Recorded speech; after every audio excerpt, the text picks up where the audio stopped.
শেখ হাসিনা তো বিএনপির আন্দোলনের কারণেই তো দেশ থেকে পালিয়ে গেছে, তার সাথে সংযোজন হয়েছে জুলাই আগস্টের ঘটনা। ইভেন যে দেশে প্রধানমন্ত্রী পালিয়ে যায় সেই দেশের অবস্থা তো করুণ হওয়াটা খুব স্বাভাবিক। বর্তমান সরকার তো অন্তর্বর্তীকালীন সরকার।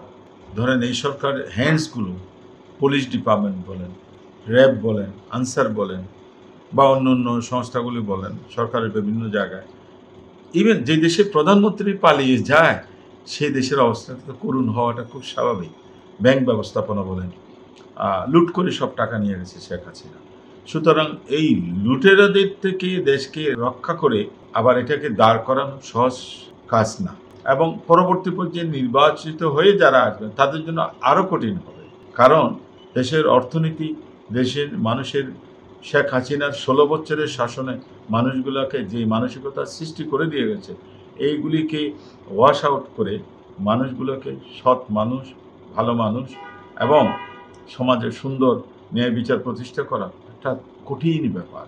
আমাদের দলের ভারপ্রাপ্ত চেয়ারম্যান জনাব তারেক রহমান সাহেব যেই পদক্ষেপগুলো নিচ্ছেন বিদেশে থেকে, উনি দেশে যখন ফিরে আসবেন তখন দেশে একেবারে সুন্দর সুচিন্তিত পরিবেশ বিচার করবে। মানুষগুলো আশা ওনার উপরে, কারণ বাকি মানুষগুলো কিন্তু টেস্ট করা হয়েছে।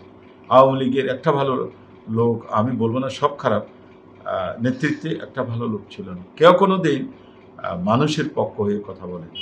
সুতরাং এবার মানুষের পক্ষ হয়ে কথা বলা এবং গণতান্ত্রিকভাবে মানুষ কথা বলতে সাহসী হচ্ছে, এটাই মানুষের অধিকার, এটাই স্বাধীনতা। আমার বিশ্বাস আমাদের দেশের রক্ত দিয়ে স্বাধীনতা এবং জুলাই আগস্টের যে আন্দোলন সংগ্রাম, রক্ত দেওয়া, এই সব বৃথা যাবে না। এগুলি আলোকে দেশ গড়ে উঠবে, অর্থনীতি চাঙ্গা হবে এবং মানুষের অধিকার মানুষ ফিরে পাবে, অর্থবহ হবে আমাদের দেশের স্বাধীনতা। আশা করছে বিএনপির দীর্ঘদিন ধরে আন্দোলন সংগ্রামের মধ্যেই তো শেখ হাসিনার বিরুদ্ধে শেখ হাসিনা তো বিএনপির আন্দোলনের কারণেই তো দেশ থেকে পালিয়ে গেছে, তার সাথে সংযোজন হয়েছে জুলাই আগস্টের ঘটনা।